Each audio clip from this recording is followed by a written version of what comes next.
Imagine करो, दुनिया का सबसे सेफेस्ट इन्वेस्टमेंट जिस पे गवर्नमेंट भरोसा करती है, जिसे पेंशन फंड खरीदते हैं, अगर वही हिलने लगे तो क्या होगा?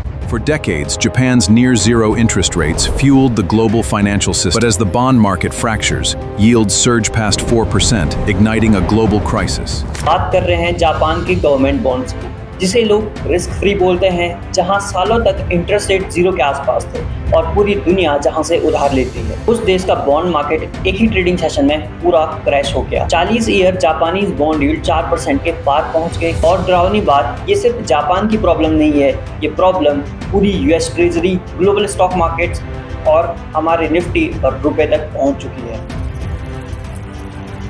For decades, Japan funded the world. But as bond yields surge, a wave of contagion hits global markets. आज के इस वीडियो में हम कवर करेंगे कंप्लीट जापान बॉन्ड क्राइसिस को, क्यों हुआ, कैसे हुआ एंड इसके पीछे रीजंस क्या थे, वन बाय वन। सो आगे बढ़ने से पहले अगर आपको ये वीडियो पसंद आती है तो इस वीडियो को लाइक करो। ऐसी वीडियोस के लिए आप हमारे चैनल को सब्सक्राइब कर सकते हो एंड साथ ही साथ वीडियो को एंड तक देखो, क्योंकि हम एंड में डिस्कस करने वाले हैं इसके आगे क्या इफेक्ट होंगे एंड आगे मार्केट पे ये क्या इफेक्ट डाल सकता है। तो शुरू करते हैं जापान से। JGB मतलब जापानीज गवर्नमेंट बॉन्ड। जैसे इंडिया में गवर्नमेंट पैसा उधार लेती है गवर्नमेंट बॉन्ड मीन GSEC के थ्रू, उसी तरीके से जापानीज सरकार पैसा उधार लेती है JGB means Japanese government bond के थ्रू। जापान का बॉन्ड मार्केट सबसे बड़ा बॉन्ड मार्केट है दुनिया में, रफली $7 ट्रिलियन के आसपास। और इस मार्केट का एक यूनिक फीचर रहा, वो है 30 सालों तक इंटरेस्ट रेट जीरो के आसपास, एक भी नहीं, बिल्कुल जीरो के आसपास इंटरेस्ट रेट। 1990 के एसेट बबल क्रैश के बाद जापान की इकोनॉमी एक डिफ्लेशन फेज में चली गई थी। तो bank of Japan mean central bank जो है जापान का, उसने इंटरेस्ट रेट कई सालों तक जीरो रखे या फिर नेगेटिव रखे डिकेड्स तक, ताकि इंटरेस्ट रेट और इन्फ्लेशन को कंट्रोल किया जा सके, जो डिफ्लेशन की कंडीशन है उसको कंट्रोल किया जा सके। और इससे एक पूरा ग्लोबल फाइनेंशियल सिस्टम बन गया जिसे बोलते हैं येन कैरी ट्रेड।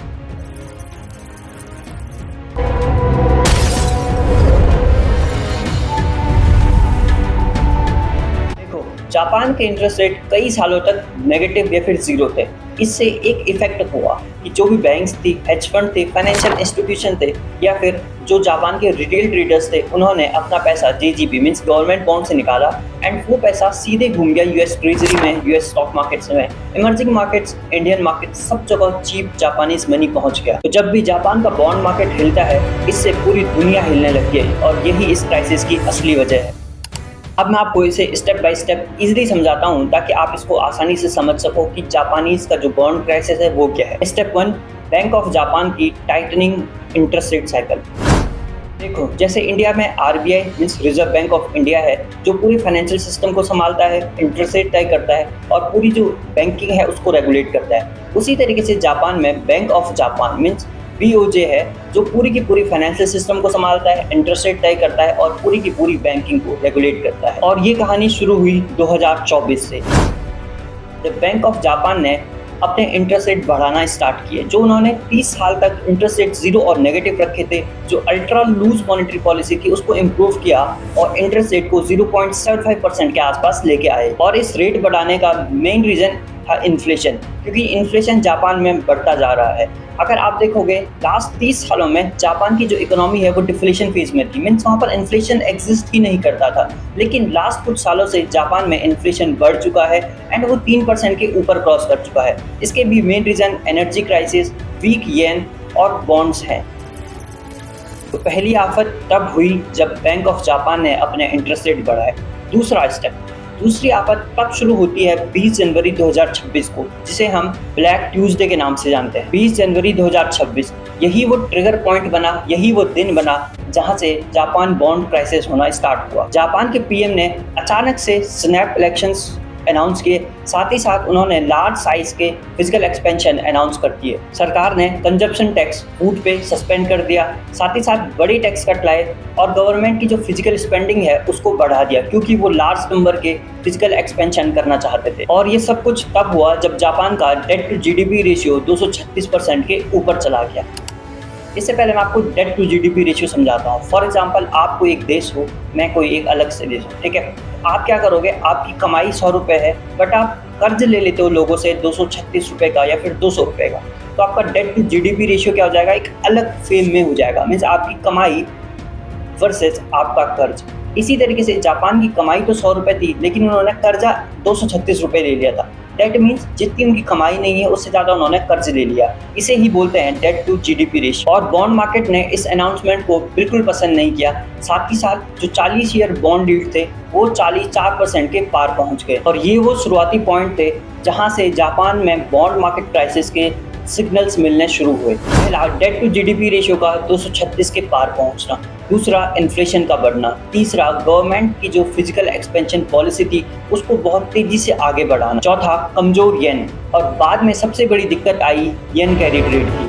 अब मैं आपको येन कैरी ट्रेड समझाता हूँ कि ये क्या होता है। तो ये वीडियो का इंपॉर्टेंट पार्ट है, सो आप ध्यान से सुनो येन कैरी ट्रेड क्या होता है। सोचो, तुम्हें किसी से ऑलमोस्ट फ्री में पैसा मिल रहा है क्योंकि इंटरेस्ट रेट 0 है, या फिर 0.5 के आसपास तुम्हें पैसा उधार मिल रहा है, लेकिन तुम उसको उधार लेते हो, साथ ही साथ उसे तुम इन्वेस्ट कर देते हो यूएस स्टॉक मार्केट में, इमर्जिंग मार्केट में, एंड जहां पर तुम्हें 4 से 5% या फिर 5 से 6% का इंटरेस्ट रेट मिल रहा है। इस डिफरेंस को बोलते हैं कैरी। हेज फंड्स और इंस्टीट्यूशंस के लिए ये एक तरीके का गारंटेड प्रॉफिट हो गया था कि वो येन में पैसा उधार लेते थे 0.5 के इंटरेस्ट रेट पे, साथ ही साथ वो उसे इन्वेस्ट कर देते थे यूएस स्टॉक्स में, यूएस इक्विटी में, इमर्जिंग मार्केट्स में, जहाँ उन्हें गारंटेड 5 से 6% का प्रॉफिट मिलता था। तो जब वो गैप निकाल रहे तो वो 3 से 4% उनका प्रॉफिट, गारंटेड प्रॉफिट बन जाता था। एंड अगर आप बात करोगे एस्टिमेट साइज की, तो अभी करंट में 400 से लेकर के 500 बिलियन डॉलर का येन कैरी ट्रेड मार्केट में बना हुआ है। बट इस ट्रेड की एक बहुत बड़ी दिक्कत है, वो है कि ये तभी काम करता है जब येन आपका वीक हो, साथ ही साथ आपके जो जापान के बॉन्ड यील्ड्स हो या फिर जापान का इंटरेस्ट रेट वो बहुत ही कम हो। देखो, मैं तुम्हें इसको एक रियल एग्जांपल से समझाता हूँ। फॉर एग्जांपल, तुमने किसी बैंक से लोन लिया 1% के इंटरेस्ट रेट पे, ठीक है। अब तुम उसको किसी एफडी में लगा दोगे, किसी गवर्नमेंट बॉन्ड में लगा दो, जहाँ पर तुम्हें इंटरेस्ट रेट मिल रहा है 6% का, आपको इंटरेस्ट मिलेगा। तो नेट डिफरेंस कितना हो जाएगा, 5% का। ये तुम्हारा प्रॉफिट हो गया। इसी तरीके से जो पूरा का पूरा येन कैरी ट्रेड है ये चल रहा है कि जो बड़े हेज फंड्स हैं, जो बड़े इंस्टीट्यूशन हैं, ये येन में मीन्स जापान के अंदर 0% या फिर 1% के इंटरेस्ट रेट पे पैसा उधार ले रहे हैं, उसको US stock markets, US equity या फिर ट्रेजरी, गवर्नमेंट बॉन्ड में इन्वेस्ट कर रहे हैं, जहां उन्हें 5 से 6% का इंटरेस्ट रेट मिल रहा है, और जो बीच का 4% का डिफरेंस है ये उनका प्रॉफिट बन रहा है। बट दिक्कत तब आती है जब इंटरेस्ट रेट अचानक से बढ़ने लगते हैं। अब सोचो, तुमने एफडी में इन्वेस्ट कर दिया 6 से 7% के इंटरेस्ट रेट पे। अब अचानक से जिस बैंक से तुमने उधार लिया हुआ है 1% के इंटरेस्ट रेट पे, वो अगर बोलेगा कि मैं 8% या फिर 10% का इंटरेस्ट रेट चार्ज करूं, तो आप क्या करोगे? नॉर्मल सी बात है, अगर आप एफडी को बना के रखोगे तो आपका नुकसान होगा, तो आप उसको क्या करोगे, एफडी को बेचोगे, तुरंत के तुरंत उस लोन को रीपेमेंट करोगे।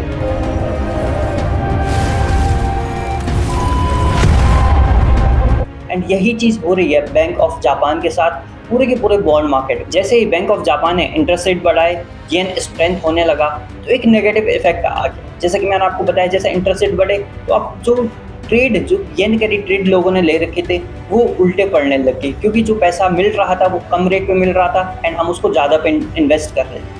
बट अब जैसे जैसे इंटरेस्ट रेट बढ़े तो जो डिफरेंस था वो कम होने लगा एंड एक टाइम पे वो नेगेटिव हो गया। तो जो लोगों ने उधार दिया हुआ था, जो बॉन्ड्स के थ्रू मार्केट में पैसा घूम रहा था, वो सब वापस आ गया। जो यूएस ट्रेजरी में घूम रहा था, इमर्जिंग मार्केट्स में घूम रहा था, जो अलग सेफ एसेट्स में घूम रहा था, वो पैसा सारा का सारा रिवर्स होकर के येन में आया। एंड जब सेलिंग होगी, जब लोग सेल ऑफ करेंगे इक्विटीज़ को, तो नॉर्मल सी बात है, पूरी की पूरी market all over asset class में प्रेशर पड़ता है एंड इससे एक शॉक लगेगा, क्योंकि जो साइज़ है वो काफ़ी बड़ा है। अगर छोटा साइज़ होता तो बहुत ज़्यादा दिक्कत नहीं होती, पर 300 से लेकर के 500 बिलियन की ट्रेड, दैट मीन्स अगर एकदम से सेल ऑफ होगा, बड़े से बड़े शॉक्स मार्केट में आ जाएंगे। अब बात करते हैं कि इस पूरी येन कैरी ट्रेड का इंडिया पे क्या इफेक्ट होगा। तो इसके सिर्फ दो ही चीज़ें होंगी, पहला रुपया वीक होगा, दूसरा स्टॉक मार्केट क्रैश हो सकता है। सिंपल समझो, जैसे जैसे येन कैरी ट्रेड अनवाइंड होंगे तो यहाँ से, इंडिया से और इक्विटी मार्केट से पैसा आउटफ्लो होगा, क्योंकि जो इन्वेस्टेड होगा इक्विटी में वो पैसा बाहर जाएगा एंड जब वो आउटफ्लो होगा तो आप देखोगे इंडिया से बाहर जाएगा, तो हमारा जो रुपया है वो ऑलरेडी कमज़ोर है, तो वो और कमज़ोर होता जाएगा। करंट में आप देखो तो वो 97 पर को क्रॉस कर चुका है। बट जैसे जियोपॉलिटिकल टेंशन एंड अगर येन कैरी ट्रेड आउटफ्लो होगा एंड अनवाइंड होंगे, तो नॉर्मल सी बात है, हमारी जो इक्विटीज़ है इन पे काफ़ी प्रेशर आएगा रुपया वीक होगा एंड मार्केट से पैसा आउटफ्लो हो जाएगा बाहर की साइड। दूसरा, स्टॉक मार्केट क्रैश, क्योंकि आप देखोगे येन कैरी ट्रेड का साइज काफ़ी बड़ा है, 300 से लेकर के 500 बिलियन डॉलर का ये पूरा का पूरा ट्रेड साइकिल है। तो अगर अचानक से अनवाइंडिंग काफ़ी फास्ट हो गई तो नॉर्मल सी बात है, क्रैश आ जाएगा, क्योंकि इक्विटी मार्केट्स में बहुत सडन प्रेशर आएगा एंड मार्केट जो है फॉल ऑफ करने के हाई चांसेस होंगे। देखो, अब आप पूछोगे कि क्या जापान डिफॉल्ट कर सकता है या फिर वहाँ पर क्राइसिस आ सकती है, तो अनलाइकली नहीं, क्योंकि जो जापान का लोन है वो जनरली येन में ही लेते हैं, अपनी डोमेस्टिक करेंसी में ही लेते हैं। तो अगर मोस्ट ऑफ द केसेस अगर जो सिचुएशन है वो ख़राब भी हो जाती है तो फिर वो मनी प्रिंट आउट कर सकते हैं। एंड एक इम्पॉर्टेंट चीज़ ये है कि जो जापान का डेट है वो मोस्टली उनके डोमेस्टिक इन्वेस्टर्स के पास ही है, like retail investor, banks and bank की जो सेंट्रल बैंक है। तो रफली 40 से 50% का जो लोन है वो खुद ही जापान के गवर्नमेंट इंस्टीट्यूशन के पास है या फिर जो डोमेस्टिक इंस्टीट्यूशन है उनके पास है। दैट मीन्स जापान डिफॉल्ट तो नहीं करेगा, इकोनॉमिक प्रॉब्लम नहीं आएगी, लेकिन जो ग्लोबल मार्केट्स हैं उन पे काफ़ी प्रेशर आउट पड़ जाएगा। लाइक इंडिया हो गया, इमर्जिंग मार्केट्स हो गई, यूएस की ट्रेजरी हो गई एंड सेफ इन्वेस्टमेंट हो गए, क्योंकि यहाँ पर अगर अनवाइंडिंग फास्ट हो गई तो दैट मीन्स सिंपल सी बात है, शॉक पड़ेगा एंड जब शॉक पड़ेगा तो इंडियन इक्विटीज मार्केट सब जगह एक नेगेटिव इफेक्ट आएगा एंड प्रेशर पड़ना स्टार्ट हो जाएगा। सो ये था जापान का बॉन्ड क्राइसिस। तो इस वीडियो में मैंने आपको कवर किया सबसे पहले जापान की जो बॉन्ड मार्केट है वो क्या है, इंटरेस्ट रेट क्यों सालों तक नेगेटिव थे और जीरो में फंसे हुए थे बिकॉज ऑफ डिफ्लेशन की वजह से। साथ ही साथ जब बैंक ऑफ जापान जो सेंट्रल बैंक है उसने जब इंटरेस्ट रेट बढ़ाए तो क्या इम्पैक्ट हुआ, एंड लास्ट में मैंने आपको येन कैरी ट्रेड कवर करवाया कि येन कैरी ट्रेड क्या है। साथ ही साथ हमने वीडियो के एंड पार्ट में देखा कि इंडिया में इसका इफेक्ट क्या हो सकता है, क्या मार्केट्स क्रैश हो सकती हैं या फिर रुपया और वीक हो सकता है। सो कैसे लगी आपको वीडियो, कमेंट बॉक्स में लिखो। ऐसे वीडियोज़ के लिए आप हमारे चैनल को सब्सक्राइब कर सकते हैं।